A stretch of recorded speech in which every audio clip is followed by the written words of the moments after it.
دوره دوم شیمی درمانی من که یه اتفاق خیلی خوب واسه من افتاد و حالمو خیلی عوض کرد.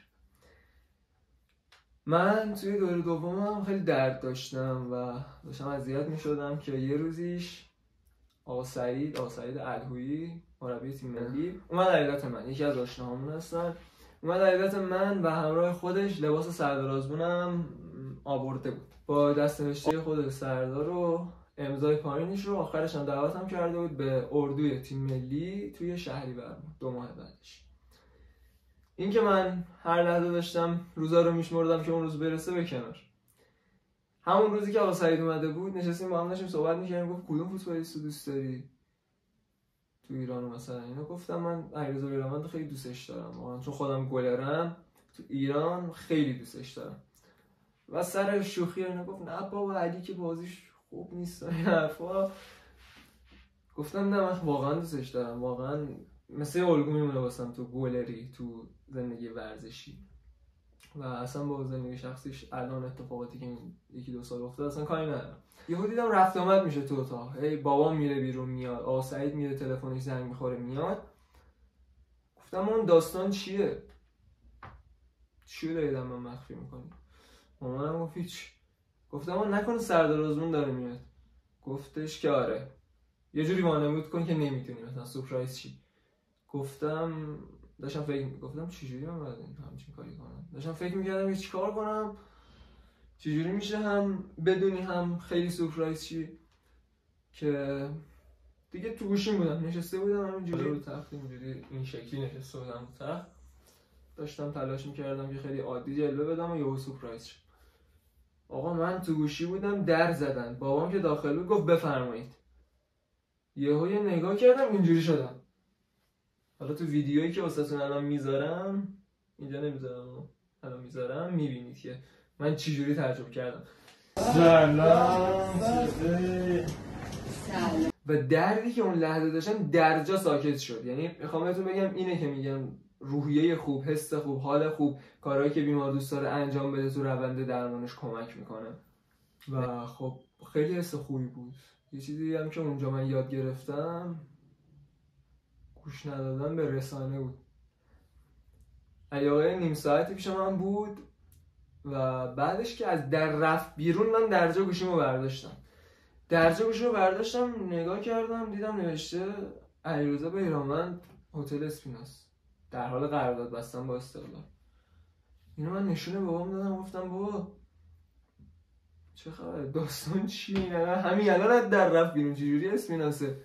دیگه اونجا بود که من فهمیدم نمیشه به هر حرفی تو رسانه با اعتماد کرد و از اونجا به بعد خیلی حرفا رو باور نمی‌کردم. گفتم معلوم نیست چجوری میخوان از جزئیات اون داستان با خبر باشن.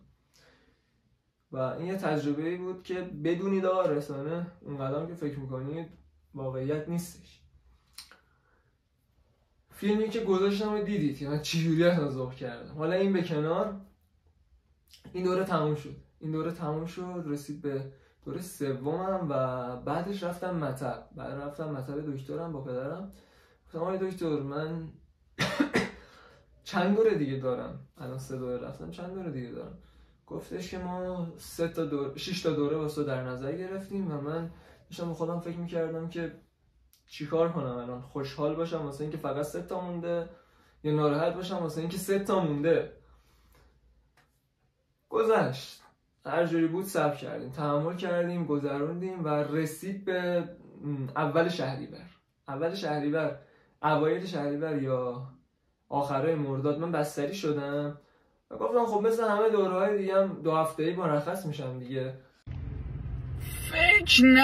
نهایتاً تا 12 و 13 مرخص میشم و 14 من باید میرفتم سر اولین اردوی تیم ملی. بستری شدم، این گذشت اول، دوم، سوم، چهارم، پنجم، ششم، هفتم، یهو رسید به 12 و 13 بود.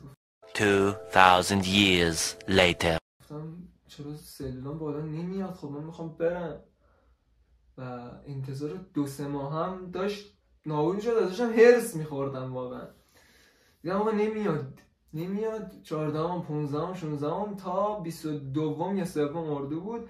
بعد یه بازی داشتم با اسمش یادم نمیاد، سرچ میکنم این پایین می‌نویسم واسهتون. هی 19 20 21 22 و فکر کنم 23 بازی داشتن و من گفتم خدایا چیکار کنم، یعنی واقعا دیگه اعصابم به هم ریخته بود، ناامید شده بودم. فکر می‌کنم 22 اینا بود که دکترم اومد، گفتم آره دکتر من برسم به چیزا تمرین تیم ملی یا نه تمرین تمام شده بود برسم به بازی حداقل. بعد گفت حالا ببینیم چی میشه. رفت بیرون بعد اینکه حالا پرونده رو میاد پیش بیمار مینویسه میره به بخش پرستاری که بهشون بگه که حالا داستان چیه باید چیکار کنید. من وایسادم دمه در همینجوری داشتم نگاه میکردم خدایا.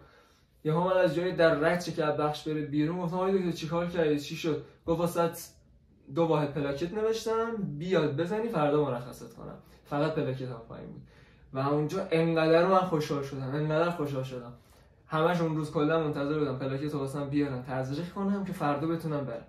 رفتم صبح مرخص شدم و بعد از ظهر رفتیم استادیوم آزادی. بازم اونم فیلمش واسهتون الان میذارم همینجا و خیلی خوش گذشت. رفتیم تو چمن، رفتیم تو رختکن، خیلی حس خوبی بود. قرار بود بیرامندم باشه اون روز نبود ولی تلفنی که باهاش صحبت کردم گفتش که هماهنگ میکنم بیای سر تمرین پرسپولیس. سر تمرین پرسپولیس هم یه بار رفتیم تماشاگرچی بودیم، تو زمین رفتم با خودش عکس گرفتم. بعد از تمرین با بازیکن‌ها عکس گرفتیم و میدونم خب طبیعتا هیچ کدوم از این اتفاق نمیافتاد اگه من درگیر بیماری نمیشدم، ولی هیچ وقت به چشم بدی بهش نگاه نکردم چون همه اینا کمکی بود به من که بتونم این مسیر رو خیلی راحت‌تر بگذرونم. و میخوام از کسایی که درگیر هستن که همچین اتفاقایی اگه میبینید اطرافیان خیلی دارن هواتون رو دارن ناراحت نباشید.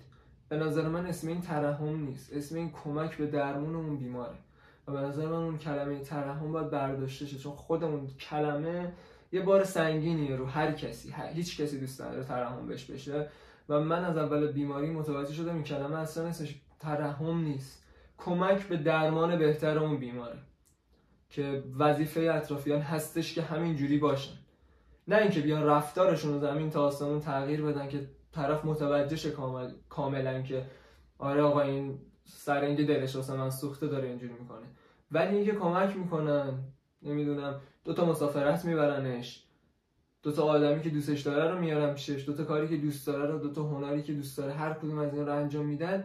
اینا کمکه، اینا دیگه دلسوزی نیست، اینا کمک میکنن که حال بیمار خوب باشه که اون دارو تو بدن بتونه بهتر اثر کنه. پس دوست من اگر درگیر این بیماری هستی اصلا ناراحت نباش، فقط سعی کن زندگی کنی، زندگی عادی تو کنی، خوشحال باشی و هر کاری که دلت میخواد بکنی، هر کاری که دوست داری بکنی، چون ماها متوجه شدیم که دنیا هیچی رو مشخص نمیکنه. شاید همین امروزی که من هستم فردا نباشه، نمیگم منی که بیمارم، شاید کسی که سالمه شب بخوابه صبح پانش.